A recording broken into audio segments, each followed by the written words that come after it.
ഈ വ്യൂ കാണുമ്പോൾ നിങ്ങൾക്ക് എന്താ തോന്നുന്നത്? ഇത് വേറെ എവിടെയല്ല, നമ്മുടെ തൃശ്ശൂർ തന്നെയാണ്. ഒരു വലിയ കാടും അതിന് നടുവരെ ഒരു ചെറിയ ചെക്ക് ഡാമൊക്കെ ആയിട്ട് സംഭവം പോളി ആംബിയൻസ് ആണ് കേട്ടോ.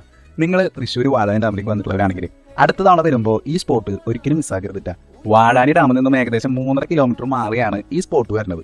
ഒരുപാട് പേരൊക്കെയായി വന്ന് എൻജോയ് ചെയ്യാനുള്ള സ്പോട്ടൊന്നുമല്ല, പക്ഷേ നിങ്ങൾ ചെറിയ ഗ്യാങ്ങൊക്കെ ആയിട്ടാണ് വരുന്നതെങ്കിൽ ചില്ല് ചെയ്യാൻ പറ്റിയ ഒരു നൈസ് സ്പോട്ടാണ്. തെക്കുംകര ഗ്രാമപഞ്ചായത്തിലുള്ള ഈ ഡാമിന്റെ പേര് പേരേപ്പാറ ചെക്ക് ഡാം എന്നാണ്. പിന്നെ പറഞ്ഞില്ല എന്ന് വേണ്ട, നിങ്ങൾ കാറിലാണ് വരുന്നതെങ്കിൽ അത്യാവശ്യം നടക്കാനുണ്ട്. അല്ല, കാട്ടിലൂടെയുള്ള നടത്തം തന്നെ സംഗതി വേറെ വൈബാണ്. പിന്നെ അങ്ങ് ദൂരെ മലമുകളിലുള്ള കോടയുടെ ആംബിയൻസും കിട്ടുവാണ്. പിന്നെ ഒരു കാര്യം ശ്രദ്ധിക്കാനുള്ളത്, ഡാമിൽ ഇറങ്ങി കുളിക്കുന്നത് വൻ റിസ്ക് ആണ്. പിന്നെ ഇതിനടുത്തുള്ള ഫാമും മറ്റു സംഗതികളൊക്കെ പ്രൈവറ്റ് പ്രോപ്പർട്ടീസ് ആയതുകൊണ്ട് അവിടെയൊക്കെ കയറി ആർക്കും ശല്യം ഉണ്ടാക്കാതിരിക്കുക. പേരേപ്പാറ നിങ്ങൾ പോയിട്ടുള്ള സ്പോട്ടാണെങ്കിൽ എക്സ്പീരിയൻസ് ഒന്ന് കമന്റ് ചെയ്യല്ലോ. പിന്നെ ഇതുപോലുള്ള ഹിഡൻ സ്പോട്ട് എക്സ്പ്ലോർ ചെയ്യുന്ന വീഡിയോസിനായിട്ട് ഈ അക്കൗണ്ട് ഫോളോ ചെയ്തേക്കാം. അപ്പോൾ മറ്റൊരു വീഡിയോ വീണ്ടും കാണാം. അതുവരെയും ടാറ്റ, സീ യു, ബൈ.